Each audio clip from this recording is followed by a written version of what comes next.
नमस्कार, मी उमेश कुमावत आणि न्यूज 18 लोकमतमध्ये आपलं स्वागत आहे। आमचा हा विशेष कार्यक्रम आहे 2019चा महासंग्राम आणि या कार्यक्रमात आम्ही आपल्यासमोर अनेक दिग्गजांना घेऊन येत असतो। आज आपल्याबरोबर आहेत राष्ट्रवादी काँग्रेसचे तरुण तडफदार नेते धनंजय मुंडे। धनंजयजी, तुमचं न्यूज 18 लोकमतमध्ये स्वागत आहे। थँक्यू।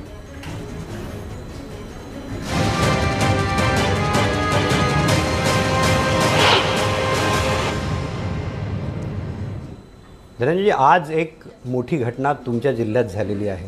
कार्यक्रम राष्ट्रवादीचा आणि पाहुणे भारतीय जनता पक्षाचे मुख्यमंत्री।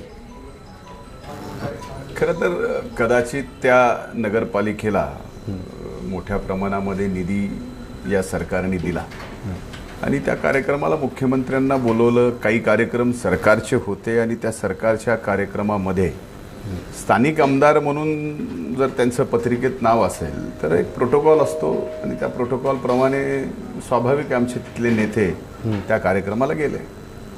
नाही, पण बऱ्याच दिवसानंतर आता ही दुसरी घटना आहे। तसं सुरेश जैसही गेले होते, आता यांच्याबद्दलही म्हटलं जातं जयदत्त क्षीरसागर की हेही भारतीय जनता पक्षाच्या वाटेवर आहेत। आता खरं तर राजकारणामध्ये पुढचा अंदाज कुणालाच बांधता येत नाही। अनेक गोष्टीचं मोजमाप करता येतं, पण राजकारणामध्ये कुणाच्या मनात काय चाललंय याचं मोजमाप करायचं यंत्र आजपर्यंतही निघालेलं नाही आहे।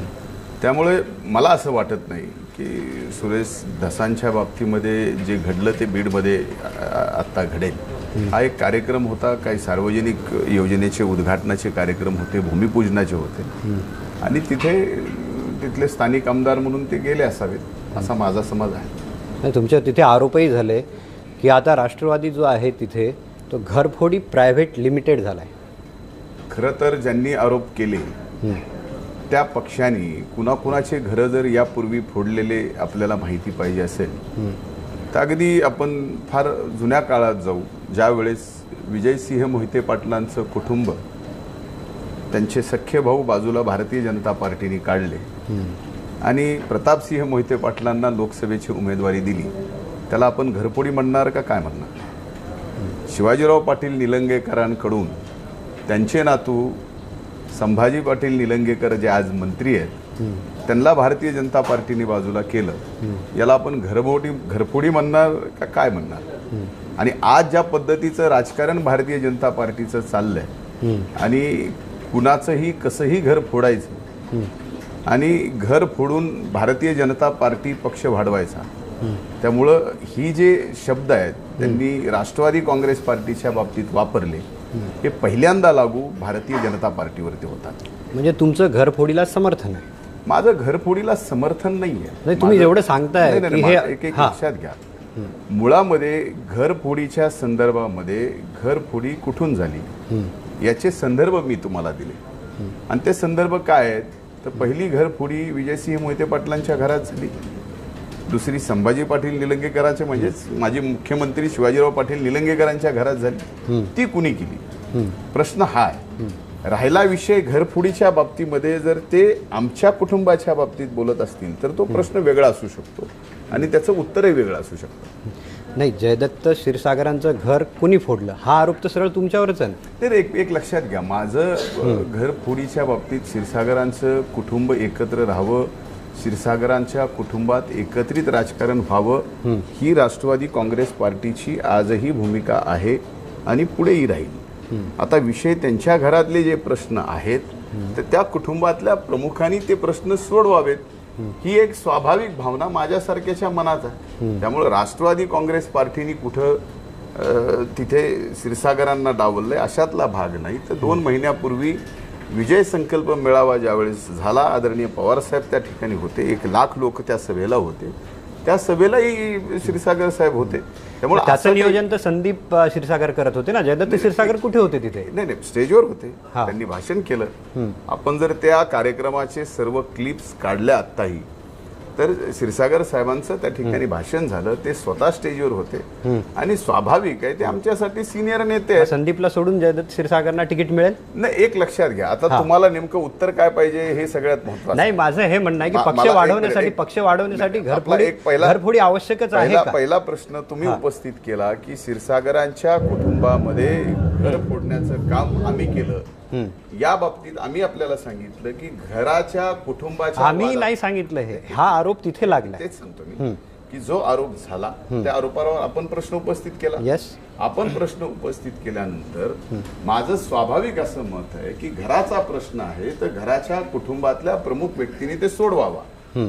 पार्टी म्हणून ज्यावेळेस विषय समोर येईल तर क्षीरसागर साहेब राष्ट्रवादी काँग्रेस पार्टीचे नेते आहेत, आमच्यासाठी ते नेते आहेत. त्यामुळं तिथं राजकीय मतभेद एखाद्या याच्यात असू शकतात, ते प्रत्येकाच्या कुटुंबात असू शकतात, तो भाग वेगळा. पण याचा अर्थ कुणी कुणाला फोडलंय किंवा कुणाच्या घरात फूट व्हावी याच्यासाठी काही केलंय अशातला काहीच भाग नाही. नाही, आरोप हा होतो ना की तुम्ही संदीपला पाठबळ देता. एक लक्षात घ्या, संदीप क्षीरसागर हे सुद्धा जिल्हा परिषदेचे दुसरी टर्म निवडून आलेले राष्ट्रवादी काँग्रेस पार्टीचे आहेत. यावेळेस राष्ट्रवादी काँग्रेस पार्टीची उमेदवारी त्यांना दिली नाही, त्यामुळे त्यांनी वेगळी आघाडी स्थापन केली. आणि ज्या वेळेस जिल्हा परिषदेची निवडणूक आली आणि राष्ट्रवादी काँग्रेस पार्टी ही बहुमताच्या जवळ असताना राष्ट्रवादी काँग्रेस पार्टीचा बीडच्या तिथल्या क्षीरसागरांचा एक सदस्य भारतीय जनता पार्टीला मदत करतो आणि त्याच दरम्यान दुसरे 5 सदस्य सुरेश धसांचे भारतीय जनता पार्टीला मदत करतात. आणि त्या पडत्या काळामध्ये संदीप क्षीरसागर जर राष्ट्रवादी काँग्रेस पार्टीसोबत त्यांचे निवडून आलेल्या 4 सदस्यांसोबत राहत असतील तर राष्ट्रवादी काँग्रेस पार्टी स्वाभाविक पडत्या काळामध्ये जे व्यक्ती आपल्याला साथ देतो त्याला आपण साथ दिली पाहिजे ही भूमिका ठेवली तर शेवटी कुठेतरी इमानदारीच्या पाठीमागे सुद्धा पक्षाने उभा राहायला पाहिजे या भावनेतूनच. नाही म्हणजे पक्ष वाढवण्यासाठी घरफोडी ठीक आहे, पक्ष वाढवण्यासाठी मूळ विषय घरफोडीचा नाहीच आहे ना. घर फुटल्याला विषय घरफोडी वेगळं आणि राजकारणासाठी घर फोडणं वेगळं. नाही, हे राजकारणासाठी घरफोडी वेगळीच आहे. एक विषय असा आहे की मतभेद घरात झाले त्यामुळे ते राजकारणात आले. मतभेद जर घरात आले नसते तर ते राजकारणात आले नसते. मतभेद घरात आले तर घरातल्या प्रमुखांनी ते मिटवले पाहिजेत, हीच भावना आहे. बीडमध्ये मोठे मोठे नेते आधी मेटे गेले, धस गेले, आता जयदत्त यांच्यात जाण्याची चर्चा सुरू झाली. तुम्हाला ताकद दिल्यामुळं आता नवीन हे सगळं होतंय असं एक मतप्रवाह आहे. कसं बघता तुम्ही? नाही, मला असं काही वाटत नाही. जिल्ह्याच्या राजकारणामध्ये ज्यावेळेस मी जिल्ह्यात पाऊल टाकतो त्यावेळेस जिल्ह्यामध्ये माझ्या अगोदर जे सिनियर मंडळी आहेत ते सिनियर नेते हे माझ्यासाठी नेते आहेत. भलेही मी राज्याचा विरोधी पक्ष नेता असलो तरी सुद्धा स्थानिक पातळीवर गेल्यानंतर मधल्या काळामध्ये अगदी जिल्हा परिषदेच्या निवडणुकीच्या प्रचाराच्या काळात सुद्धा मी आष्टी पाठवद्याला गेलो, इतर ठिकाणी गेलो, म्हणजे सुरेशांना धसांच्या मतदारसंघात गेलो. त्यावेळेस आम्ही जाहीर भाषणात तुम्ही आत्ताही क्लिप काढून पाहिला तर लक्षात येईल की आम्ही आमचे नेते म्हणूनच आम्ही संबोधलंय त्यांना. म्हणजे याचा अर्थ आमच्यासाठी जिल्ह्यात ते नेतेच आहेत. मग त्यावेळेसही होते. आता त्यांनी पक्ष का सोडला याचं उत्तर मी आज देऊ शकत नाही. पक्ष का सोडावा, आता सत्ता आहे, त्यांना वाटलं की सत्तेतून आपले काही स्वार्थ साध्य होतील म्हणून. आता दसांनी तर भाजपमध्ये होते, नंतर राष्ट्रवादीत गेले, आता राष्ट्रवादीतून परत भाजपमध्ये गेले. आता वाट बघतो की भाजपमध्ये किती दिवस राहतील, बस एवढाच विषय आहे. नाही, पण तिथले जे सिनियर नेतृत्व आहे त्यांना तुमचं नेतृत्व मान्य नाही.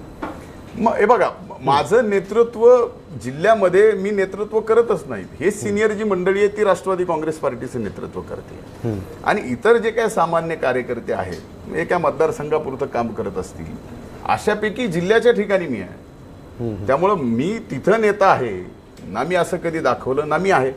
त्यामुळं तिथं माझं नेतृत्व त्यांनी मान्य करावं का न करावं याचा प्रश्नच उपस्थित होत नाही, कारण मी नेतृत्व तिथं नाहीच आहे. तिथं हीच मंडळी सगळी नेते आहेत. मग तुम्ही आल्यापासूनच हे सोडून जायला का लागले?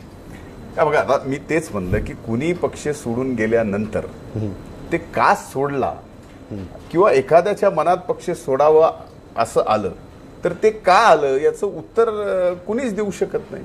स्वाभाविक याला एकच आहे की party with difference म्हणणारी Bharatiya Janata party आज ज्या पार्टीला कुणीही पक्षात आलं आणि आपल्या पक्षाचं बळ वाढलं सत्तेच्या जोरावर, विचाराच्या जोरावर नाही, सत्तेच्या जोरावर, तर त्यांना घ्यायचं ही एक भूमिका त्यांची ठरलेली आहे आणि त्या पद्धतीचं राजकारण चालू आहे.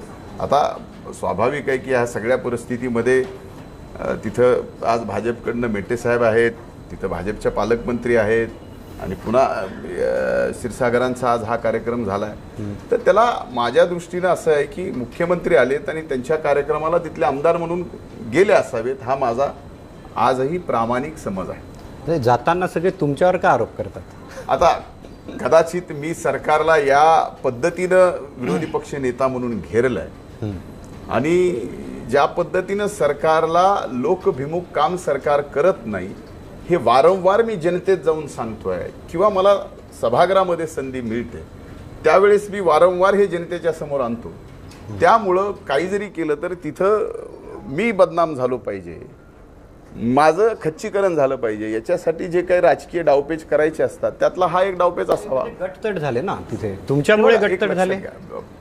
पक्ष म्हणून तिथे हा, असं गटतट किंवा मतं आणि मतांतर नाहीये. मुळामध्ये कदाचित मधल्या काळात ज्या निवडणुका जिल्हा परिषद पंचायत समितीच्या झाल्या आणि त्यात जिल्हा परिषदेचे जे 6 सदस्य राष्ट्रवादी सोडून गेले त्यात 1 सदस्य क्षीरसागरांचाही होता आणि त्या बाबतीमध्ये जे सोबत राहिले त्यांना आज पक्ष ताकद देत असल्यामुळं त्यांचा गैरसमज झाला असावा. याचा अर्थ ते नेते नाहीत का, तर आजही नेते आहेत. त्याचा अर्थ आम्ही नेते नाहीत, आमचं नेतृत्व आता नाही, आम्ही पक्षात नाहीत असं त्यांनी समजलं असेल तर ते चुकीचं आहे. सुरेश धसांनी तुमच्यावर आरोप केला आहे की तुमच्यामुळे बीडची वाट लागली, म्हणजे तुमच्या तिथल्या राजकारणामुळे, आणि तुमचा पक्ष हा कानफुंक्यांचा प्रश्न आहे असं त्यांनी म्हटलंय. आता या बाबतीमध्ये सुरेश धसांचा या आरोपाच्या बाबतीत मी बोलणं तसं स्वाभाविक नाही आहे, पण तरी आपण प्रश्न उपस्थित केला म्हणून उत्तर देतो. सुरेश धसांच्या मिसेस स्वतः जिल्हा परिषदेच्या निवडणुकीत त्यांच्या स्वतःच्या जिल्हा परिषदेत पडल्या, राष्ट्रवादी काँग्रेस पार्टीच्या चिन्हावर उभ्या होत्या आणि भारतीय जनता पार्टीच्या उमेदवारांनी त्यांना पराभूत केलं. हे सगळं अंतर्गत भारतीय जनता पार्टीशी जिल्हा परिषदेच्या निवडणुकीत जोडले गेलेले असताना सुद्धा 26 जागा ह्या राष्ट्रवादी काँग्रेस पार्टीच्या निवडून आल्या आणि 18 जागा ह्या भारतीय जनता पार्टीच्या निवडून आल्या. मग राष्ट्रवादी काँग्रेस पार्टीची वाट तिथं लागली कशी? आता राष्ट्रवादी काँग्रेस पार्टी आज बीड जिल्ह्यामध्ये नंबर 1ची पार्टी आहे. आज तुम्ही जिल्हा परिषदेच्या सदस्याच्या संख्यावरून धरा, नगरपालिकेच्या सदस्याच्या संख्यावरून धरा, पंचायत समितीच्या सदस्याच्या संख्यावरून धरा, की ज्या पंचायत समिती ज्या पक्षाच्या ताब्यात आहे त्याच्याहून धरा. शेवटी कुठंतरी ॲनलाइज करताना क्रायटेरिया ठरवावं लागेल ना, या गोष्टीमुळे हा पक्ष मोठा, या गोष्टीमुळे हा पक्ष मोठा. तर तो क्रायटेरिया जिल्हा परिषद नगरपालिकाच्या निवडणुकीनंतर सुद्धा या मधल्या काळात ज्या निवडणुका झाल्या त्यात राष्ट्रवादी काँग्रेस पार्टी हा नंबर 1चा पक्ष बीड जिल्ह्यात आहे आणि ते पुढेही राहील. धनंजय मुंडे, तुम्ही आमदारांच्या बाबतीत का नाही? मागच्या विधानसभेच्या निवडणुकीत स्वर्गीय मुंडे साहेबांचं निधन झाल्यानंतर एका सहानुभूतीच्या वातावरणात निवडणुका झाल्या. त्यामुळं 5 आमदार हे भारतीय जनता पार्टीचे निवडून आले, 1 आमदार राष्ट्रवादी काँग्रेस पार्टीचा निवडून आला. एक सहानुभूतीची लाट होती आणि बीडची त्यावेळेस विधानसभेची निवडणूक, त्यात बीडची लोकसभेची पोटनिवडणूक सुद्धा लागलेली होती आणि त्या बीडच्या पोटनिवडणुकीमध्ये स्वतः आदरणीय पवार साहेबांनी निर्णय घेतला की स्वर्गीय मुंडे साहेब नसल्यामुळं त्यांच्या ज्या रिकामी जागा आहे त्या जागेवर राष्ट्रवादी काँग्रेस पार्टी उमेदवार उभं करणार नाही. त्यामुळं आमच्या निवडून येणाऱ्या काही जागा, त्यात सुरेश धसांची जागा काही 1000 मताने गेली. माझ्या मतदारसंघात सुद्धा त्या गोष्टीचा परिणाम झाला, कारण लोकसभेला उमेदवारच नव्हता. आम्ही लोकसभेला मत कुणासाठी मागतच नव्हतो. म्हणजे याचाच अर्थ लोकसभेसाठी आम्ही उमेदवार उभा केला नाही. म्हणजे कुठेतरी आमची लोकसभेच्या भाजपच्या उमेदवाराच्या प्रति सहानुभूती ही दिसली आणि विधानसभेला मात्र आम्ही भाजपच्या विरोधात लढतोय. ही मानसिकता कदाचित त्यावेळेस सामान्य जनतेला आणि त्यातले त्यात राष्ट्रवादी काँग्रेस पक्षाच्या मतदारांना सुद्धा पटली नाही. म्हणून 2-3 जागेवरती फटका बसला, नाही तर कदाचित 3-3 अशी त्यावेळेसही तशा सहानुभूतीतही 3-3 अशी संख्या आमदारांची झाली असती. पण एक सहानुभूती होती आणि त्यामुळं तो फटका बसला. लोकसभेसाठी उमेदवार आहे का? लोकसभेसाठी अतिशय चांगला उमेदवार आहे आणि लोकसभेची निवडणूक बीडची आम्ही जिंकणार पण आहोत. धनंजय मुंडे आहे का? नक्कीच नाही. नाही, राष्ट्रवादी काँग्रेसमधलेच अनेक नेत्यांची इच्छा आहे की तुम्ही दिल्लीचं राजकारण करावं. कदाचित तुमच्या जिल्ह्यातला तुम्ही जो सांगताय तो परफॉर्मन्स अधिक चांगला आहे म्हणून ही मागणी येते. नाही, मग एक लक्षात घ्या, माझ्यासाठी शेवटी माझ्या नेतृत्वाचा आदेश हे अंतिम आहे. उद्या जर माझ्या नेतृत्वाला वाटलं, माझ्या पक्षाला वाटलं की धनंजय मुंडेंनी लोकसभेची निवडणूक लढली पाहिजे, तर त्यासाठी मी त्या आदेशाचं पालन करेन. पण शेवटी माझ्या बाबतीत जो काही निर्णय करायचा आहे राज्यात का दिल्लीत, हा निर्णय पक्षाध्यक्षांनी करावा, पक्षाने करावा, आदरणीय पवारसाहेबांनी करावा. त्यामुळं त्या बाबतीत मला असं वाटतं की माझा विचार दिल्लीसाठी होणार नाही, तो राज्यासाठी होईल. पण याच्या उपर जर पक्षाला वाटलं की नाही धनंजयनी दिल्लीला गेलं पाहिजे, लोकसभेची निवडणूक लढली पाहिजे, ही भूमिका जर त्या ठिकाणी पक्षाने दिली, तर मी एक कार्यकर्ता आहे आणि पक्ष आदेश पाळणारा एक प्रामाणिक कार्यकर्ता आहे. तुमची व्यक्तिगत इच्छा काय? माझी व्यक्तिगत इच्छा मी विधानसभा लढावी, ही माझी व्यक्तिगत इच्छा आहे. पण या माझ्या व्यक्तिगत इच्छेच्या पलीकडे पक्षाची इच्छा आहे आणि ती माझ्यासाठी महत्त्वाची आहे. तुम्ही एकंदर म्हणजे बीडच्या जिल्ह्याचं राजकारण सांगत असताना कदाचित हा शब्द वापरला, त्यामुळे कदाचित असंही असेल की इक्वेशनबद्दल तुम्ही शुअर नसेल आणि पंकजा मुंडे यांनी म्हटल्याप्रमाणे की तुम्ही पंचायत समित्या जिंका, तुम्ही जिल्हा परिषदा जिंका, पण विधानसभा आणि लोकसभा मात्र बीजेपीत जिंकणार असं त्यांनी थेट दावाच केलाय. नाही, यापूर्वीही त्यांनी जिल्हा परिषद, पंचायत समिती आणि नगरपालिका जिंकताना सुद्धा हाच दावा केला होता की आम्हीच जिंकणार. आणि त्यांचा दावा हाही मी कुठंतरी पाहिलं की त्यांचं असं म्हणणं की स्थानिक निवडणुकीमध्ये आम्ही हरतोच. पण परळी तालुक्याचा इतिहास आपल्याला सांगायचा झाला तर ज्या वेळेसपासून परळी तालुक्याची निर्मिती झालेली आहे त्यावेळेसपासून या जिल्हा परिषद पंचायत समितीच्या निवडणुकीपर्यंत भाजपशिवाय दुसरा कुठलाही जिल्हा परिषदचा सदस्य आणि भाजपशिवाय दुसरा कुठलाही पंचायत समितीचा सदस्य निवडून येत नव्हता. यावेळेस 6ला 6 जिल्हा परिषदेचे सदस्य त्या तालुक्यातले राष्ट्रवादी काँग्रेस पार्टीचे निवडून आले आणि 12पैकी 8 पंचायत समितीचे सदस्य हे राष्ट्रवादी काँग्रेस पार्टीचे निवडून आले.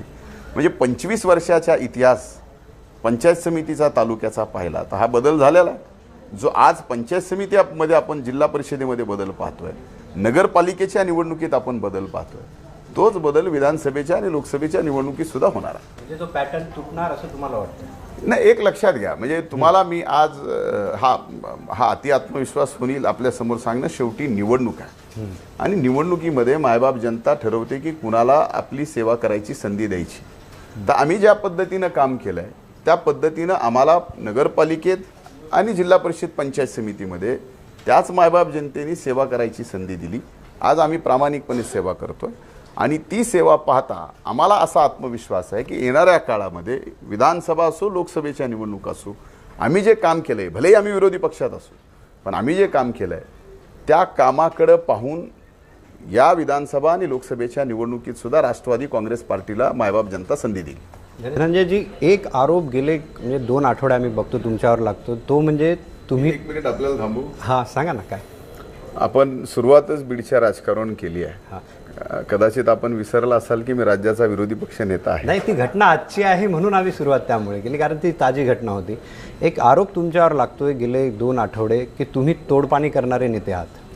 बरोबर आहे. या बाबतीमध्ये कदाचित आपल्याच याच न्यूज रूममधून एक बातमी 2 व्यक्तीच्या फोनवरची आली आणि ते 2 व्यक्ती माझं नाव घेऊन काहीतरी बोलत आहेत.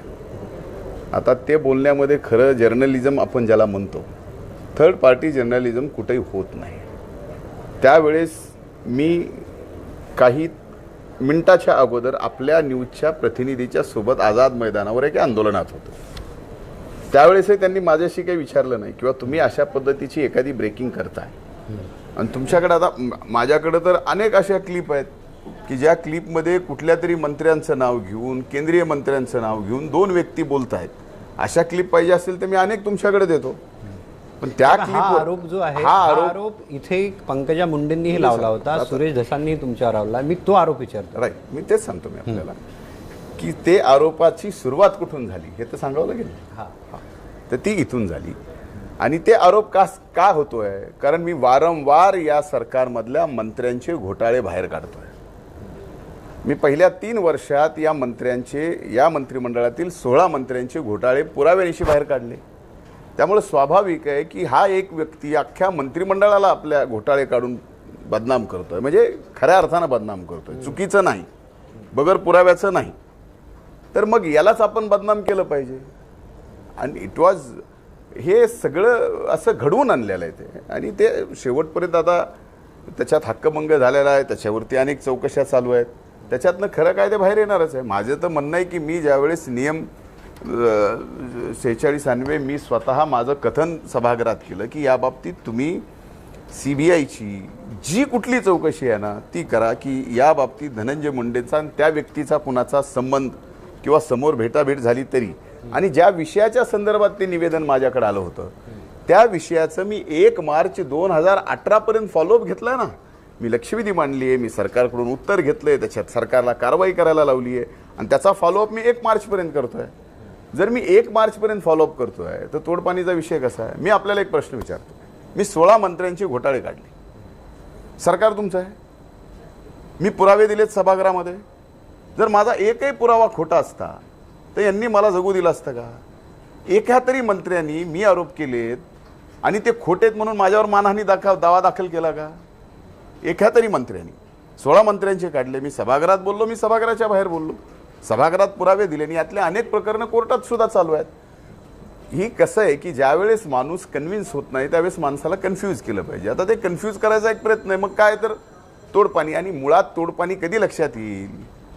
ज्यावेळेस 2019च्या निवडणुकीमध्ये ज्यांनी माझ्यावर आपल्या न्यूज रूममधून आरोप केले तेही उमेदवारी अर्ज दाखल करणार आहेत, त्यावेळेस प्रॉपर्टीचा सगळा लेखाजोखा पब्लिक डोमेन होतो, तो त्यांच्याही होईल, माझ्याही होईल. आम्ही मधल्या काळात विरोधी पक्ष नेते असताना आम्हाला राजकारण करायचं आहे म्हणून आमच्या प्रॉपर्ट्या आम्हाला विकावं लागल्या का आम्ही नवीन घेतल्या, हे सुद्धा पब्लिक डोमेनमध्ये ॲफिडेव्हिटला येणार आहे ना. त्यामुळे एखाद्याला बदनाम करायचं आहे म्हणून आपण आरोप करायचे. तोडपाणी कुठे गेली त्यांनी सांगावं, कुणासोबत केली सांगावं, आणि केली आरोप करू नका ना. तुमच्याकडे सत्ता आहे हो, तुम्ही डायरेक्ट विरोधी पक्ष नेते चौकशी लावा ना. तुम्ही कुणाची लावताय ना? तुमच्याकडे CBI तुमच्या खिशात आहे, सगळं तुमच्या खिशात आहे. आज ACB तुम्ही म्हणताय तसं चालतंय, तर मग तुम्ही करा ना ते. माझं आव्हान आहे आत्ता सुद्धा सरकारला, आरोप करू नका. जर मी कुठं तोडपाणीमध्ये विषय केला असेल तर कुठल्याही चौकशीला मी समोर जायला तयार आहे, पण ते सिद्ध करा. आणि सिद्ध करू नका तर स्पेसिफिक आरोप तरी करा. पण 16 मंत्र्यांचे घोटाळे बाहेर काढूनही त्यांच्यावर कारवाई होत नाही, याचा अर्थ सरकार निगरगट्ट आहे की तुम्हाला ते सिरियसली घेत नाहीत? एक लक्षात घ्या, विरोधी पक्षाचं काम आहे की एखादा विषय जर चुकीचा झाला असेल तर तो बाहेर काढला पाहिजे. बाहेर निघाला तर आम्ही वेग आरोप केले नाहीत, आम्ही पिन पॉईंटवर पुराव्यानिशी फाईल दिल्या, कशा चुकीच्या फाईल झाल्यात ते सांगितलं, कसे शासन निर्णय चुकीचे झाले ते सांगितलं. आता हे सांगितल्यानंतर कुठलंही संवेदनशील सरकार, कुठलंही, स्वाभाविक आहे की त्यांनी त्या मंत्र्यांची चौकशी लावली असती, पण कुठल्याही मंत्र्याची चौकशी न लावता लावली होती ना, पंकजा मुंडेंची लावली होती, त्यात त्यांना क्लीन चिट मिळाली. मी सांगतो आपल्याला, त्याच्यात क्लीन चिट मिळालेली नाही. ज्या मुख्य सचिवाकडून या प्रकरणामध्ये चौकशी लावलेली आहे, आज 3 वर्ष झाले या प्रकरणाला मुख्य सचिवाचा कसलाही अहवाल आजपर्यंत शासनाला प्राप्त झालेला नाही. एक. दुसरं, कोर्टात हे प्रकरण चालू आहे. कोर्टाने ज्यावेळेस प्रकरण कोर्टात गेलं त्यावेळेस या सगळ्या कॉन्ट्रॅक्टरचे जे काही देयक आहेत ते थांबवलेले, ते आणखीनही रिलीज केलेले नाहीत. आणि तिसरी महत्त्वाची गोष्ट, यामध्ये जे क्लीन चिट दिली म्हणताय ती ACBने क्लीन चिट दिली. आणि ACBने क्लीन चिट कशी दिली की ज्या सचिवारावने आरोप केला की तुम्ही हे सगळं केलंय, त्या सचिवाला ACBने पत्र दिलं की महोदय आपल्यावरती असा असा आरोप आहे आणि या आरोपाच्या बाबतीत आपलं काय म्हणणं आहे हे सांगावं. आणि सचिवांनी उत्तर दिलं की आपलं पत्र मिळालं, माझा याच्याशी काही संबंध नाही. तुमचं म्हणणं आहे की चौकशी झालेलीच नाही. मूळ चौकशी झाली. चौकशी कुठं व्हावी? मी काय आरोप केले की ज्या सूर्यकांता चिक्कीला तुम्ही ऑर्डर दिली ती 95 कोटीची ऑर्डर, ज्या सूर्यकांता चिक्कीच्या फॅक्टरीची जमिनीसहित किंमत 15 लाख आहे त्याला तुम्ही दिली. बरं, तुम्ही 95 कोटी रुपयाची चिक्की तयार केली तर 3 वर्षाचं सूर्यकांता चिक्कीचं त्या फॅक्टरीचं लाईट बिल मी पुरावा म्हणून दिलं, ते 22,000 आहे. 22,000 रुपयाच्या लाईटमध्ये, इलेक्ट्रिसिटीमध्ये जर 95 कोटीची चिक्की तयार होत असेल तर हा चमत्कार नाहीये का? तुमचा चौकशीवर विश्वास आहे का? माझा या बाबतीमध्ये चौकशी झाली त्याच्यावर विश्वास आहे? माझा आता न्याय व्यवस्थेवर विश्वास राहिलाय. ते न्याय व्यवस्थेवर विश्वास आम्ही करावाच लागेल. शेवटी काही जरी CBI वगैरे आहेत, CBIचा आपण बघितलं नाही का? CBIचा वापर तर कसाही आज कुठल्या पद्धतीने होतोय ते आपण पाहताय. उद्या म्हणजे तुमच्या तुमचा विश्वास एक नाही. माझं सोडून द्या, उद्या कुठल्याही एखाद्या चॅनलनी सरकारच्या विरोधात एखादी बाजू डावी सरकारची दाखवली तर त्या चॅनलच्या मागे सुद्धा ईडी पासून सीबीआय पर्यंत नाही का लावलेल्या? त्या संस्था आहेत ना. मग मी तेच म्हणतोय हा. ना, त्या संस्था तुम्ही जर कुठेच चुकीचे नाहीत, या चॅनल बद्दल संस्थांवर बोलत नाही. विश्वास लोकांनी ठेवू नये का? माझं म्हणणं आहे संस्थेवर विश्वास ठेवला पाहिजे, पण ती विश्वासार्हता जपणं सुद्धा त्या संस्थेची जबाबदारी आहे. मग सीबीआय असेल, एन्फोर्समेंट डायरेक्टर असेल, किंवा न्याय व्यवस्था असेल, किंवा एसीबी असेल, ह्या सगळ्याची शेवटी विश्वास कसा निर्माण होणार आहे? तुम्ही तेवढी विश्वासार्हता निर्माण तुमचा करावा. विश्वास नाही ना याच्यावर आता नाही, सध्या. माझा एसीबीच्या बाबतीत तर विश्वास आता राहिलेलाच नाही. सीबीआय कारण वरही नाही, ते मुंडे साहेबांचं एक प्रकरण आलं होतं, त्यात सीबीआयची चौकशी झाली, त्यावरही तुमचा विश्वास आहे? एक लक्षात घ्या, त्यावरती विश्वास ज्यावेळेस रिपोर्ट आला, हा. आता या प्रश्नाचा आपण संपवल्यानंतर तो विषय घेतला तर बरं राहील. हा. आपण अगोदर हा विषय संपवू की या चौकशीमध्ये ज्याला आम्ही सांगितलं की घोटाळा केलाय त्यालाच एसीबीने पत्र दिलं आणि त्याच्याकडूनच खुलासा घेतला आणि त्या खुलास्यावरती तुम्ही क्लीन चिट दिली, ते मुळात चुकीचं आहे आणि ते कोर्टालाही मान्य नाही ना. शेवटी हा एसीबीचा रिपोर्ट कोर्टाकडे गेला, कोर्टाने ते मान्य नाही केला. कमिंग बॅक टू तोडपाणी, म्हणजे तुम्ही जसं म्हटलं की राजकारणामध्ये आरोप होत असतात, पण त्यातले तथ्य शोधणं हे काम आहे. पण मग जेव्हा घरातलाच माणूस आरोप करतो थेटपणे तोडपाणीची, तर त्याच्यात कुठेतरी ना कुठेतरी सत्यता आहे असं म्हणायचं का? कारण पंकजा मुंडे स्वतः म्हटला की तुम्ही तोडपाणी करणारे नेते आहात, त्यामुळे याला म्हणजे घरातली व्यक्ती म्हणून त्याला महत्त्व द्यायचं की नाही? माझं म्हणणं आहे की त्यांनी घरातला व्यक्ती म्हणून आरोप केला असेल आणि तुम्ही म्हणताय की ह्याच्यात तथ्य असेल घरातला म्हणून, तर मग तुम्ही मला जसं म्हणताय की घरातला म्हणून तुम्ही तोडपाणीचा आरोप माझ्यावर कधी केला? तुमचा ज्यावेळेस चिक्कीचा घोटाळा बाहेर निघाला त्यानंतर 2 वर्षांनी केला. मग मी सुद्धा घरातला आहे म्हणून तुम्हाला न्याय द्यावा लागेल ना मला सुद्धा. आणि मी जर चिक्कीचा सभागृहात केलाय, मी तर माझा राजधर्म पाळलाय, मी तर विरोधी पक्ष नेता म्हणून बोललोय, पुराव्यानिशी बोललोय. मग त्याचे एक मिनिट, विषय दोन्ही आरोपाचेच आहेत ना. एक त्यांनी माझ्यावर केलेला इथला आरोप आणि मी सभागृहात केलेला त्यांच्यावरचा आरोप. मग त्या सभागृहात केलेला पुराव्यानिशी आरोप, त्याच्यात तर तथ्य मानावं लागेल. ते तथ्य जर तुम्ही सगळ्यांनी आता इथं कबूल केलं तर ते जे तथ्य म्हणतायत माझ्यावर आरोप केल्याचा, तर आता सोडून द्या घरातला विषय.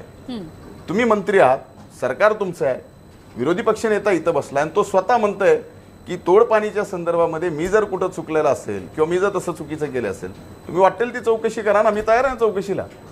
आरोप करू नका. म्हणजे हा निव्वळ आरोप तुम्ही स्पेसिफिक तर करा. तोडपाणी मीन्स काय, कुठं केली, काय केली, कुणाशी केली, हे स्पेसिफिक करावं लागेल ना. धनंजय मुंडे, तुम्ही म्हणताय तोडपाणीचे आरोप थेट करायला नकोत, पण आपल्याला आठवण एक करून देतो की राष्ट्रवादी काँग्रेसचे सर्वेसर्वा शरद पवार यांनी एका कार्यक्रमात त्या तत्कालीन विरोधी पक्ष नेते एकनाथ खडसे यांच्यावरही तोडपाणीचे आरोप केले होते. मुळात विरोधी पक्षावर थेट असे आरोप करणं म्हणजे विरोधी बाकांवरची ताकद कमी करणं असं नाही आहे. एक लक्षात घ्या की ज्या वेळेस विरोधी पक्ष सरकारच्या चुकीच्या धोरणावरती हावी होतो, म्हणजे ज्यावेळेस अडचणीत सरकारला आणतं, त्यावेळेस विरोधी पक्षाला बदनाम करण्यापलीकडे दुसरा सत्ता पक्षाकडे कुठलाही मार्ग नसतो. मी ऑनेस्टली ह्या सगळ्या गोष्टी बोलतोय, त्यांच्याकडे उत्तर नाही. माझ्या पुराव्याला चुकीचं ठरवायलाही त्यांच्याकडे काही नाही. त्यावेळेस करायचं काय, तर मग त्या व्यक्तीलाच बदनाम करा. आणि त्यातनंच हे सगळं झालेलं आहे. तोडपाणीचा जो विषय झालेला आहे हा त्यातनंच झालेला आहे.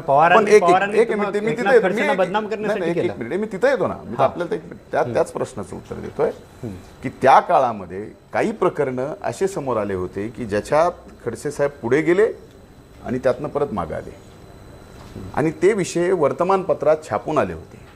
आणि त्यावेळेस मथळेच्या मथळे ते छापून आल्यानंतर त्या वर्तमानपत्राच्या बातम्यावरती जे भाषण पवार साहेबांनी केलं की अशा वर्तमानपत्रात बातम्या येत आहेत की हे विरोधी पक्ष नेते तोडपाणी करतात, तो विषय होता. याचा अर्थ असा आहे आणि त्याला संदर्भ आहेत ना, त्या काळातले तुम्ही वर्तमानपत्र काढून बघा की हे प्रकरण आहेत, 1 प्रकरण, प्रकरण 2, प्रकरण 3, ज्याच्यात ते पुढे गेले आणि परत मागे आले. त्यामुळे वर्तमानपत्रावरून एखाद्याला असं ते बदनामीच झाली ना. एक लक्षात घ्या, शेवटी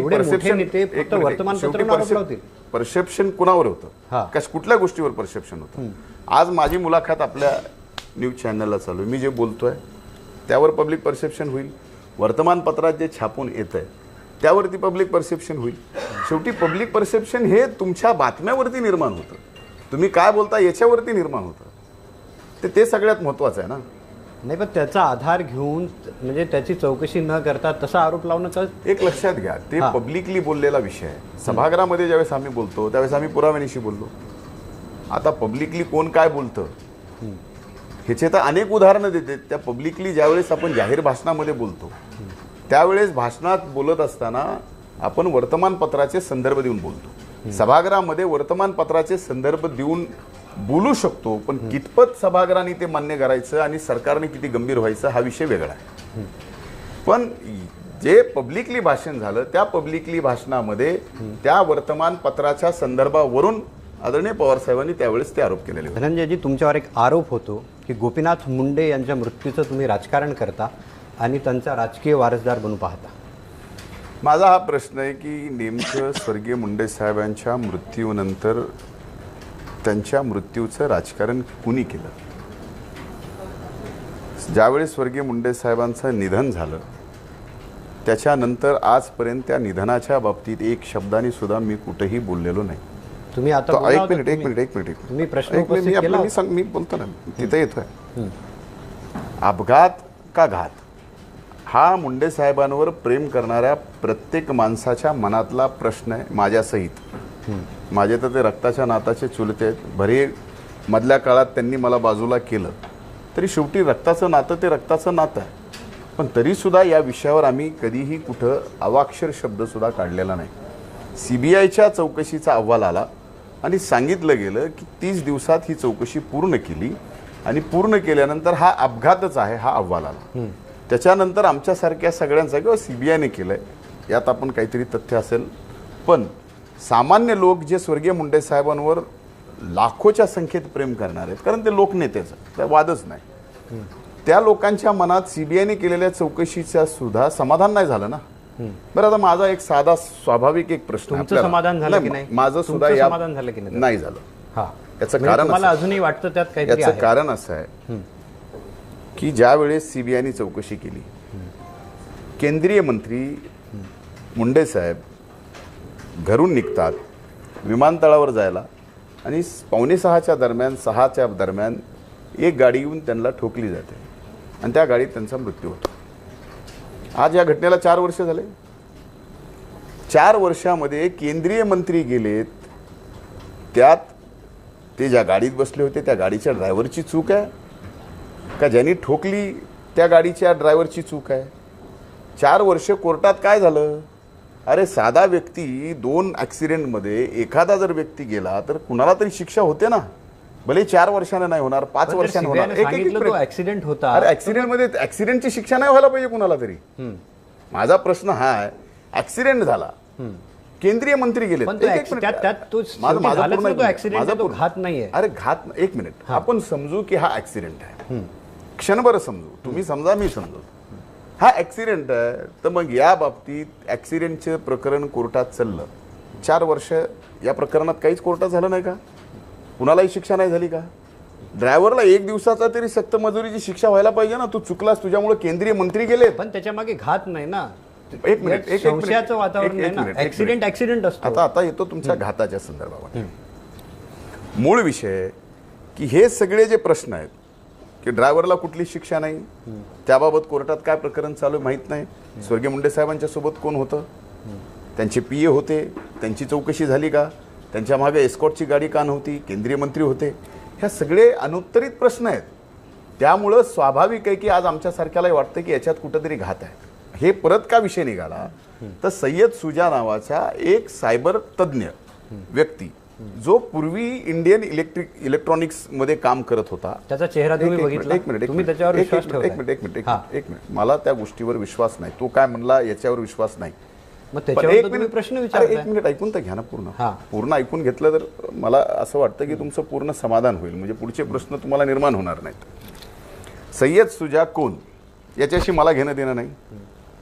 सय्यद सुजानी जी प्रेस कॉन्फरन्स घेतली ती EVM मशीनच्या घोटाळ्याच्या संदर्भात घेतली आणि घेतल्यानंतर त्यांनी सांगितलं की EVMच्या मशीन 2014 मध्ये सुद्धा इलेक्शनमध्ये घोटाळा झाला आणि घोटाळ्याच्या बाबतीत ज्या 14 लोकांना माहीत होतं त्यात त्याची माहिती 1 मुंडे साहेबांना होती आणि ती मुंडे साहेबांना माहिती होत असल्यामुळं त्या 14 लोकांपैकी 12-13 जणांची हत्या झाली आणि त्याच्यात मुंडे साहेबांची सुद्धा हत्या झालेली.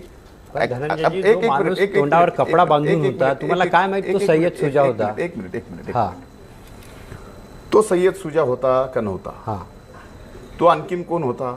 It is part. एक मिनिट, हे चौकशीचा भाग नाही आहे. एक या तो लंडनमध्ये होता. एक मिनिट, तो लंडनमध्ये होता का न्यूयॉर्कमध्ये होता हे आजही कुणी गॅरंटेड सांगू शकत नाही. कारण त्यांनी सांगतानाच सांगितलं होतं की मी अज्ञात स्थळावरून मी हे सगळं बोलतोय कारण माझ्या जीवितात सुद्धा धोका आहे. बरोबर आहे. आता यामध्ये मला एक सांगा की ज्या वेळेस एक व्यक्ती बोलतो, तो व्यक्ती कोण आहे माहित नाही, त्याची विश्वासार्हता काय माहित नाही, पण त्यांनी जे प्रश्न उपस्थित केले त्या प्रश्नाची चर्चा संबंध देशभर झाली का नाही? मग लोकभावना लोकनेत्याच्या प्रती म्हणजे स्वर्गीय मुंडे साहेबांच्या प्रती जी होती, जी आजही आहे त्यांच्या मनात, किंवा मुंडे साहेबांचं अशा अपघातात निधन होऊच शकत नाही. पण त्यांचे एक घरचे समाधानी आहेत ना? एक मिनिट. हा. ज्या तुम्ही लोकनेते ज्यावेळेस म्हणता, ज्यावेळेस लोकनेते ते लोकांचे नेते आहेत ना, घरचं तर नातं आहे, घरचं नातं आहे. समजा मी स्वर्गीय मुंडे साहेब लोकनेते आहेत, मी आज त्यांचा पुतण्या आहे, मी राजकीय त्यांचा विरोधक आहे, पण ते लोकनेते असतील तर फक्त धनंजय मुंडे सोडून ते लोकनेते आहेत का? या प्रश्नाचं उत्तर पाहिजे ना.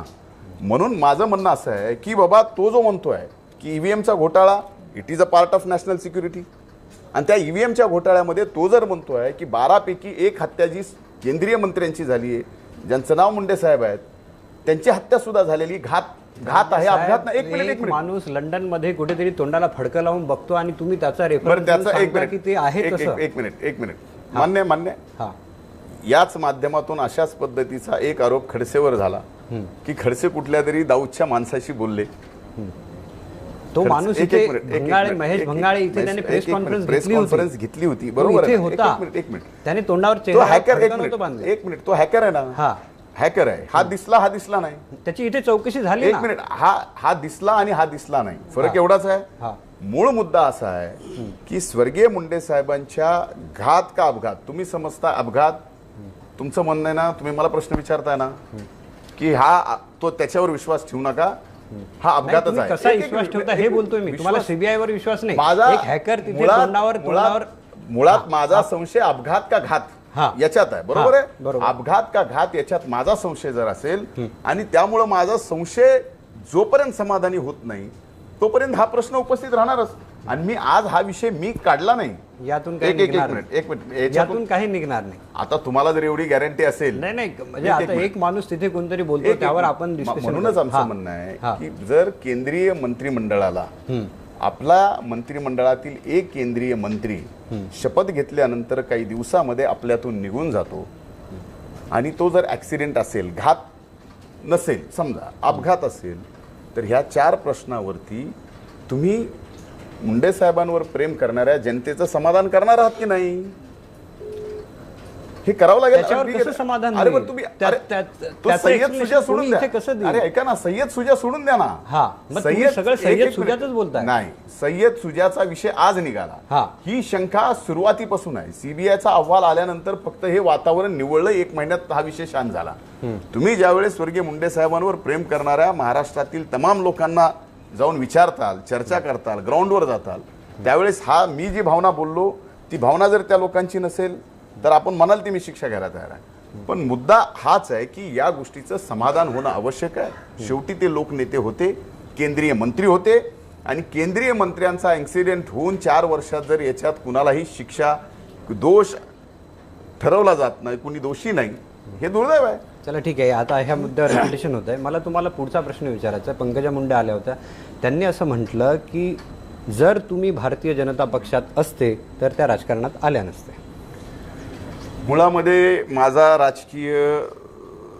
राजकारण माझं जे सुरुवात झालं ते मी 1996ला भारतीय जनता पार्टीच्या विद्यार्थी आघाडीचा राज्याचा अध्यक्ष झालो. त्यानंतर 2 वेळेस मी युवा मोर्चाचा उपाध्यक्ष झालो, त्याच्यानंतर 2 वेळेस मी सरचिटणीस झालो. 2007ला मला युवा मोर्चाच्या अध्यक्षपदाची जबाबदारी दिली. 11 वर्ष मी एक सामान्य कार्यकर्ता म्हणून काम करत होतो. 2002ला मी याच परळी विधानसभा मतदारसंघातल्या 1 जिल्हा परिषद गटातून जिल्हा परिषद निवडणूक लढवली. 2007ला परत मी निवडणूक लढवली, आणि 2009ला ज्यावेळेस मुंडे साहेबांनी हा निर्णय केला की मी लोकसभेची निवडणूक लढणार. त्याच्यानंतर विधानसभा कोण लढणार हे पब्लिकली सरपंचाच्या मेळाव्यात, ग्रामसेवकांच्या मेळाव्यात, परळीच्या एका पब्लिक मिटिंगमध्ये, प्रेसमधल्या लोकांच्या समोर ती निवडणूक धनंजय मुंडे लढणार हा निर्णय झाला. त्यानंतर तो निर्णय बदलला गेला. तोपर्यंत पंकजाताईचा राजकारणाचा काय संबंध होता का? पंकजाताईचा राजकारणाचा पहिला कार्यक्रम हा लोकसभेच्या मुंडे साहेबांच्या प्रचाराच्या निमित्तानं एक महिला मेळावा घेतला होता. आणि त्या महिला मेळाव्यात स्वाभाविक आहे असं बोलू नये, पण त्या मेळाव्यात कसं काय बोललं पाहिजे याबाबत, आणि त्यात सगळ्या महिला होत्या, फक्त भाऊ म्हणून एकटा मी कोपऱ्यात बसलो होतो की माझी बहीण त्या मेळाव्याला पहिल्यांदा कसं भाषण करते हे पाहिलं. त्याच्यानंतर निर्णय बदलला. धनंजय मुंडेचा ऐवजी धचा पा झाला. निर्णय बदलल्यानंतर सुद्धा आम्ही तो आनंदाने स्वीकारला. ज्यावेळेस फॉर्म भरायचा दिवस होता त्यावेळेस लोकांमध्ये उत्साह नव्हता, कारण अगोदरच मी तिथं अनेक वर्ष काम केलेलं होतं. मी गेली तिथं 15 वर्ष काम करतोय, जिल्हा परिषदचा सदस्य म्हणून काम करतोय, ग्राउंड लेवलपासून काम करत आलो आहे. आणि अचानक कसं झालं, पण ते आम्ही आनंदाने स्वीकारलं. आणि पहिली या देशाच्या इतिहासातली पहिली केस आहे की पंकजाताईंची उमेदवारी विधानसभेची ही दिल्लीतून यादी जाहीर झाली नाही, मुंबईतून झाली नाही. विधानसभेची उमेदवारीची घोषणा ही माझ्या वडिलांनी प्रेस कॉन्फरन्स घेऊन बीडला जाहीर केली. त्यांच्यावर तुमचा विश्वास नाही का? एक मिनिट ऐकून घ्या ना, माझा ऐकून घ्या ना. विश्वासाचा गैरविश्वासाचा प्रश्न नाही. विषय कुणी कुणासाठी राजकारण सोडलं, तुमचा जो प्रश्न आहे त्याचं माझं उत्तर आहे. तर 2009च्या विधानसभेच्या निवडणुकीत साहेबांनी निर्णय दिला, तो आम्ही मान्य केला आणि आम्ही आनंदाने पंकजाताईची उमेदवारी स्वीकारली. आणि याच्या पलीकडे जाऊन सांगतो की तिथं मी दावेदार असताना माझ्या बहिणीसाठी त्या ठिकाणी त्या मतदारसंघात पंकजाताई तुम आगे बढो, हम तुम्हारे साथ है म्हणून जीपवर चढून पहिली घोषणा देणारा धनंजय मुंडे होता. त्यामुळं राजकारण त्यांनी माझ्यासाठी सोडायचा विषय नाही. भाऊ म्हणून अगोदरच मी विधानसभेची जागा त्यांच्यासाठी त्यावेळेस सोडलेली होती. आणि त्याच्यानंतर स्वाभाविक आहे की आम्ही परळीतही काम करू नये, स्थानिक ग्राउंडवर पण आम्ही काम करू नये, ही जर भूमिका असेल आणि त्या भूमिकेमुळे जर घरात त्याच्यानंतर पुढे वाद झाले असतील. आणि 11 जानेवारी 2012ला भगवान बाबांच्या पुण्यतिथीच्या दिवशी गडावरून स्वतः स्वर्गीय मुंडे साहेबांनी माझ्या भावाशी रक्ताचं नातं तुटलं ही घोषणा केल्यानंतर माझ्यासारख्या किंवा माझ्या वडिलांनी जे स्वतःचं संबंध आयुष्य जिजवलं त्यांनी काय निर्णय करायला पाहिजे होता. त्यामुळं राजकारण कुणामुळं कसं घडलं हे सुद्धा बघायला पाहिजे ना. याला जिम्मेदार आम्ही नाहीतच. उदाहरण असं आहे की आम्ही त्यांना तिथला आमदार म्हणून स्वीकारलं होतं. आम्ही खाली काम करणारे कार्यकर्ते होतो, आम्हाला तर दुसरी कुठली अपेक्षा नव्हती. मी जिल्हा परिषदेचा उपाध्यक्ष होतो, त्यामुळे मला फारशी काही अपेक्षा नव्हती. मला मुंडे साहेबांनी सांगितलं की तुझ्या ऐवजी पंकजाताईंना द्यायचं, आम्ही मान्य केलं. एक शेवटचा तुम्ही आता का दुरावा निर्माण झाला हे सांगितलंय. दुसरं, तुम्ही प्रचंड मोठ्या यांनी पेशानी सरकारवर तुटून पडता, पण दुसरंही असं आहे की तुमची आणि मुख्यमंत्र्यांची खास मैत्री आहे असंही बोललं जातं. कदाचित त्या मैत्रीमुळंच तुमचं जे टार्गेट आहे ते पंकजा मुंडे आहे अशी ही चर्चा. नाही, मुळात माझे आणि मुख्यमंत्र्यांचे जेवढे संबंध चांगले आहेत त्याच्यापेक्षा अतिशय चांगले संबंध हे मुख्यमंत्र्यांचे आणि पंकजाताईचे. माझे आणि मुख्यमंत्र्यांचे मैत्रीचे संबंध ही मैत्री आहेत हे मी मान्य करतो. ते करतील का नाही मला माहीत नाही. एक पण मुद्दा हा आहे की सर्वात जास्त मुख्यमंत्र्यावर जर टीका कोणी केली असेल तर या 4.5 वर्षाच्या काळात मी टीका केली. मी त्यांच्या चुकीच्या धोरणावरती जनतेला त्या ठिकाणी जागं करायचा प्रयत्न केला. त्यामुळं माझ्या दृष्टीने मैत्री एका ठिकाणी आहे आणि लोकभिमुख राजकारण वेगळ्या ठिकाणी आहे. मित्र जरी असले आणि राज्याचे मुख्यमंत्री म्हणून ते जर चांगलं काम करत नसतील तर विरोधी पक्ष नेता म्हणून मुख्यमंत्री म्हणून त्यांच्यावरती मी आरोप करणार. आजपर्यंत करत आलो, पुढेही करत येईल, पण त्याच्यात मैत्री कुठेही आड येणार नाही. धनंजयजी, तुम्ही इथे आलात आणि खरोखर तरुण तडफदार म्हटलं पाहिजे. सगळ्या प्रश्नांना मनमोकळ्याप्रमाणे तुम्ही उत्तरं दिलीत. धनंजय मुंडे, काही प्रश्न सोशल मीडियावर आलेले आहेत त्यामुळे आम्ही ही चर्चा वाढवतोय. पुढचा प्रश्न. मुंडे साहेब पंकजा इथं आले होते त्यावेळेस त्यांनी थेट आरोप केला की धनंजयनी विरोधी पक्षनेतेपद जे राज्याचं आहे ते फक्त माझ्या विरोधात वापरलं. हा आरोप तुम्हाला मान्य आहे का? दुसरी गोष्ट, त्यांनी भगवानगडासंबंधी ते म्हटले माझ्यासाठी गड महत्त्वाचा नाही तर फक्त भगवान बाबा, त्यासाठी त्यांनी सावरगावला तो मेळावा नेवला. ह्या दोन्ही गोष्टी तुम्हाला मान्य आहेत का? मुळामध्ये पहिला प्रश्न जो तुम्ही उपस्थित केला की पंकजाताईंना असं वाटतं की मी विरोधी पक्ष नेता म्हणून फक्त त्यांच्या विरोधात आहे, तर मी 16 मंत्र्यांचे भ्रष्टाचाराचे घोटाळे काढले. त्या 16 मंत्र्यापैकी एक पंकजाताई आहेत. सुभाष देशमुखांचा काढला, गिरीश बापटांचा काढला, आरोग्य मंत्र्यांचा काढला, आदिवासी मंत्र्यांचा काढला, सामाजिक न्याय मंत्र्यांचा काढला, गृहनिर्माण मंत्र्यांचा काढला, सदाभाऊ खोतांचा काढला. ही सगळी यादी आहे ना. ही यादीमध्ये आम्ही पुरावे दिले. आता गृहनिर्माण मंत्र्यांनी मुख्यमंत्र्याला अवगत केले म्हणून 2000 कोटी रुपयाचा प्लॉट फ्री करून दिला. मुख्यमंत्र्याला अवगत करणे ही एंडोर्समेंट होऊ शकते का? ही बिझनेस ऑफ रूल प्रमाणे आहे का? कुठल्याही मंत्र्याला काम करायची एक पद्धत आहे. आणि जे गृहनिर्माण मंत्र्यांच्या फाईलवर साईनमध्ये झालं तेच पंकजाताईच्या फाईलमध्ये सुद्धा झालं. मुळामध्ये पंकजाताईच्या विरोधात मी विरोधी पक्ष नेता म्हणून बोलायचा विषय कुठं आला? ज्यावेळेस हा विषय सचिन सावंतांनी प्रेस कॉन्फरन्स घेतली, जे काँग्रेसचे प्रवक्ते आहेत, आणि त्यांनी ACBकडे तक्रार केली. त्याच दरम्यान अधिवेशन चालू होतं. अधिवेशनाच्या काळात मी विरोधी पक्ष नेता आहे आणि माझ्या बहिणीच्या विरोधात बाहेर हे आरोप झालेले आहेत. खरं माझ्यासाठी ती दुःखाची गोष्ट होती की पहिल्यांदाच सभागृहामध्ये एखाद्या विषयाच्या संबंध आरोप येत आहेत. हा मुद्दा सुद्धा कसा आला? हे प्रकरण ज्यावेळेस माझ्याकडे आलं त्यावेळेस मी मुख्यमंत्र्याला हे सगळं प्रकरण घेऊन गेलो. म्हणलं हे सगळं चुकीचं झालं आहे आणि मी हे सभागृहात सुद्धा बोललो आहे आणि तुम्ही याला स्टे करा, म्हणजे हा विषय बाहेर येईल. मुख्यमंत्र्यांनी माझ्या पत्रावरती एंडोर्समेंट केलं की महिला बाल कल्याण मंत्र्यांचं नाव लिहिलं आणि खाली लिहिलं एंडोर्समेंट, जगात पहिलीच केली असेल कुणी, पहावे म्हणून एंडोर्समेंट केली.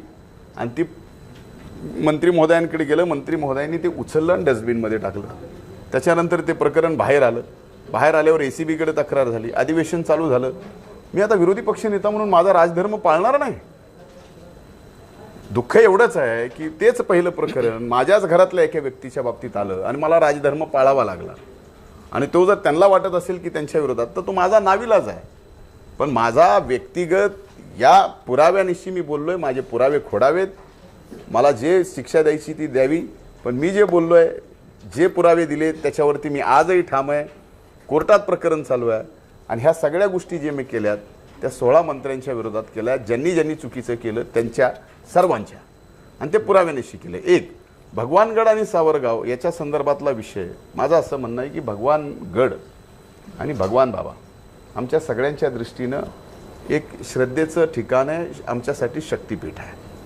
तिथं आम्ही भक्त म्हणून दर्शनाला जातो. भाषण करायची लोकमान्यता तिथं त्यावेळेस, म्हणजे अगदी सुरुवातीच्या काळापासून मुंडे साहेबांना होती. आता त्याच्यानंतर तिथल्या गडावरच्या मठाधिपत्यांनी काही निर्णय घेतले, त्यात भक्त म्हणून स्वीकारलं पाहिजे होते. आता ते स्वीकारले नाहीत. याचा अर्थ प्रति भगवानगड दुसरा करणं, हे आपण काही भगवान बाबा नाही आहेत, म्हणजे ते कुणीच नाही आहेत. ते तिथल्या महंतांना सुद्धा अधिकार नाही. जे काय महंतांचे पावित्र्य पाळावे लागते ते सगळे पावित्र्य पाळून त्या गादीवरती बसायचा अधिकार आहे, ते त्यांना सुद्धा अधिकार नाही आहे ना. म्हणून कधीही राजधर्म आणि धर्माचं राजकारण ह्या सगळ्या गोष्टी एकत्र होऊ नये.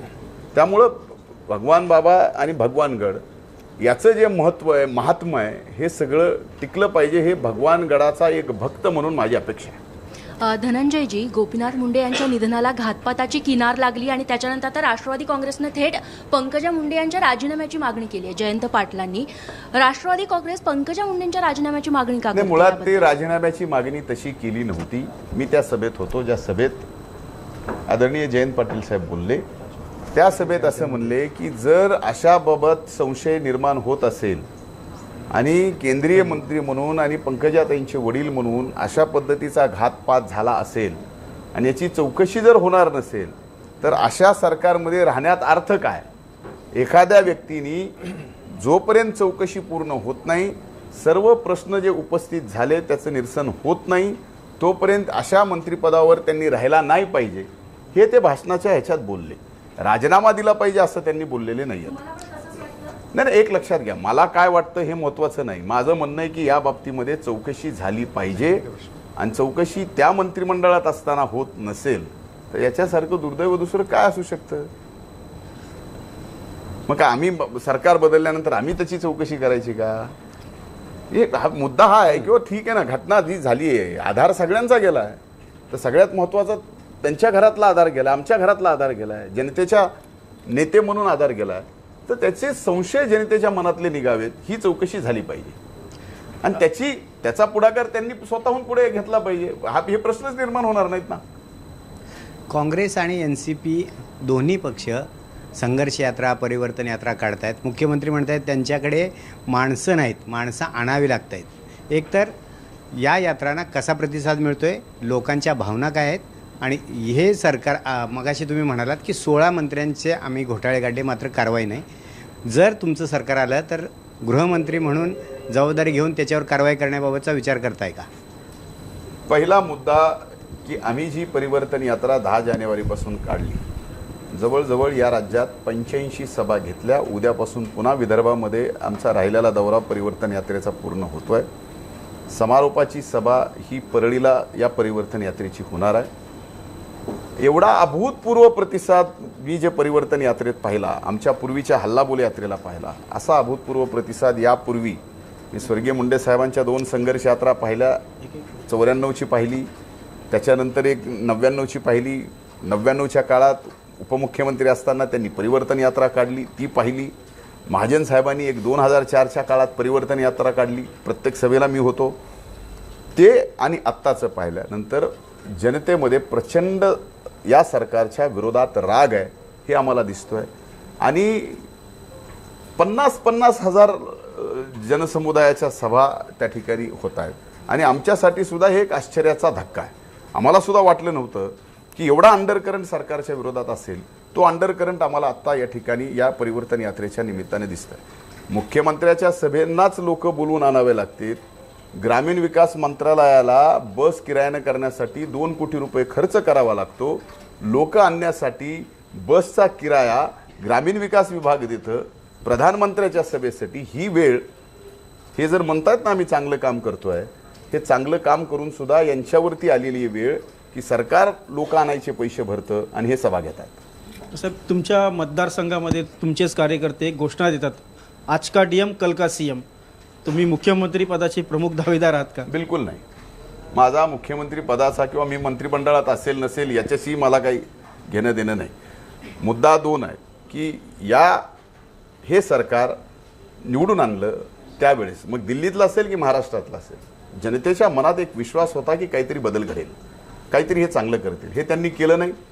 त्यामुळे हे आता परिवर्तन होणं आवश्यक आहे. जे आपण छत्तीसगडमध्ये पाहिलं, मध्य प्रदेशमध्ये पाहिलं, राजस्थानमध्ये पाहिलं, मिझोरम, तेलंगणामध्ये पाहिलं, म्हणजे खरा देश आत्ता बदलतोय. 4 वर्ष 7 महिन्यात ज्या जनतेने डोक्यावर घेतला, आता ती जनता पायाखाली यांना घेते आहे. मग अशा परिस्थितीत परिवर्तन होणं आवश्यक आहे. जनतेचा विकास, जनतेला दिलेले शब्द आणि दिलेला शब्द प्रमाण मानून पाळणारं सरकार, हे आता महाराष्ट्राच्या जनतेला पाहिजे. त्याच्यासाठी आम्ही परिवर्तनाची यात्रा काढली. घोषणा कार्यकर्ते प्रेमापोटी काय देतात याला काही अर्थ नसतो. अर्थ हा आहे की जनतेच्या हिताचं सरकार आलं पाहिजे, त्याच्यासाठी परिवर्तन केलं पाहिजे. आणि सरकार आल्यानंतर आपण मंत्रिमंडळात असलं काय नसलं काय याच्यापेक्षाही हे सरकार जे जनतेच्या विरोधातलं आहे हे गेल्याचा आनंद मला जास्त होईल. मुंडे साहेब, राज्यात सध्या दुष्काळी स्थिती आहे गेल्या 1 वर्षापासून, आणि तुम्ही परिवर्तन यात्रेच्या माध्यमातून दौरेही करतायत. तुम्ही एकीकडे म्हणतात की मोदी सरकार, युती सरकार हे शेतकरी विरोधी सरकार आहे, पण मग सपना चौधरी सारख्या नर्तिकेला आणून शेतकऱ्यांच्या वेदना कमी होणार होते का? तुम्ही ठोस पावलं का नाही? एक लक्षात घ्या, ज्या वेळेस मुळामध्ये माझा हा गणपती महोत्सव हा गेली 15 वर्ष परळीत मी घेतोय. मला आनंद या गोष्टीचा वाटला की 15 वर्षात अनेकदा मी आपल्या सगळ्या न्यूज चॅनलला, जेवढे मराठी न्यूज चॅनलला आहेत त्यांना विनंती करत होतो की अरे जरा प्लीज दाखवा ना, माझा फार मोठा महोत्सव आहे. त्यासाठी महाराष्ट्र एक मिनिट मी सांगतो पुढचं बोलतो. सपना चौधरीनं काय वाईट केलं? सपना चौधरीनं वाईट काय डान्स केला? 1 मिनिट. हरियाणामधला आपल्याकडे जशी लावणी आहे तर हरियाणामध्ये तर तो फ्लोक डान्स आहे. त्या डान्स तिने पूर्ण कपड्यामध्ये हरियाणवी गाणे जर तिने गायले असतील, त्याच्यावर नृत्य केलं असेल. आणि गणपती, माझ्याकडे गणपती महोत्सव होतो तर त्याच्यात कीर्तनही होतं, लावण्याही होतात, ऑर्केस्ट्राही होतो, भीमगीतही होतात, कव्वाली होतात. सलग 10 दिवसाचे ते कार्यक्रम असतात. पण त्यावेळेस महत्त्वाचं असं झालं की BJPच्या वॉर रूममधून ठरवलं की नेमकं गोकुळ अष्टमीला राम कदमांनी जे वक्तव्य केलं त्याच्यात पक्ष आपला फार बदनाम झाला आहे. मग ही संधी मिळाली आहे की सपना चौधरी तिथं आली, दुपारपर्यंत न्यूज चांगली दाखवली, दुपारनंतर BJPच्या वॉर रूममधून सगळ्या गोष्टी अशा पद्धतीनं सोशल मीडियावर टांगण्यात आल्या की त्यामुळं त्या गोष्टीची दखल मीडियालाही घ्यावा लागली आणि तुम्हाला असं वाटलं की हे अशा पद्धतीनं झालं. राहिला विषय दुष्काळाचा, त्यावेळेस दुष्काळाची दाहकता नव्हती. मधल्या काळामध्ये ज्या वेळेस दुष्काळ मराठवाड्यात आला त्यावेळेस आमच्या नाथ प्रतिष्ठाननी अशा पद्धतीचे कार्यक्रम रद्द केले. तुमच्या माहितीसाठी सांगतो, माझ्याकडं आत्तापर्यंत मागच्या 13 वर्षात 1400 गरीब घरच्या शेतकऱ्याच्या मुलीचे लग्न दरवर्षी आमचं नाथ प्रतिष्ठान करतं, दरवर्षी. आणि त्यामध्ये बहुसंख्य आत्महत्या केलेल्या शेतकऱ्यांच्या मुलीचे विवाह आम्ही करतो. पूर्ण कुटुंब त्यांचं पूर्ण सगळं संसार उभा करून देतो. या बाबतीत तुमच्यासमोर कधी येणार नाही, पण स्वाभाविक आहे, शेवटी मीडियाला न्यूज पाहिजे असते. न्यूज ही मी 1400 मुलीचं कन्यादान केलंय त्याच्यावरती येणार नाही, पण ते एक सपना चौधरी गणपती महोत्सवात आली आणि तिने डान्स केला आणि मग ती दुष्काळाला लागून ती बातमी होते.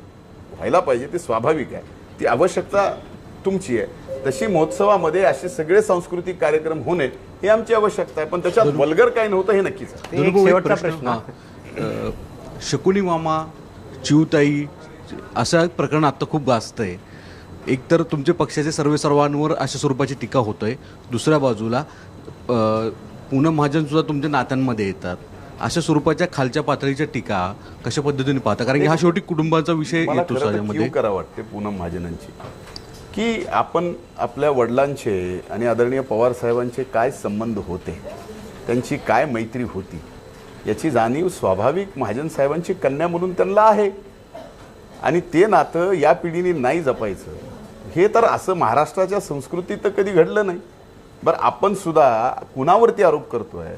ज्यांनी 50 वर्ष आपल्या राजकीय जीवनात अजिंक्यपणे राजकीय जीवनामध्ये या महाराष्ट्राची देशाची सेवा केली, त्यांनी एवढं मोठं योगदान महाराष्ट्र घडवायला, देश घडवायला, देशाच्या कृषी विभागातल्या शेतकऱ्याचं जीवनमान उंचवायला पवार साहेबांनी संबंध आयुष्यपणाला लावलं. आणि तुम्ही आज राजकारणात आलात. हो, तुम्ही काल खासदार झालात, खासदार होऊन 4 वर्ष प्रकरण सुद्धा काढलं ना चव्हाट्यावर. ज्या वेळेस तुम्ही काही कारण नसताना आदरणीय पवार साहेबांच्या विरुद्ध, तुम्हाला पवार साहेब कुठले बोलले होते का? राष्ट्रवादी काँग्रेस पार्टीने महाजनांच्या बाबतीत, महाजन कुटुंबाच्या बाबतीत किंवा पूनम महाजनांच्या बाबतीत काही वाक्य केलं होतं का? काहीच बोलले नव्हते, कुठेही काही विषय नव्हता. तुम्ही डायरेक्ट पवार साहेबांच्या विरोधात बोलता. आपण आपलं वय काय, आपण बोलतो काय आणि कुणा विरोधात बोलतो हे सगळ्या गोष्टी बघायला पाहिजेत ना. धनंजयजी, 1 मिनिट, आपला वेळ संपलाय. तुम्ही इथे आलात आणि मनमोकळेपणाने चर्चा केली त्याबद्दल धन्यवाद. आपण बघत राहा न्यूज 18 लोकमत.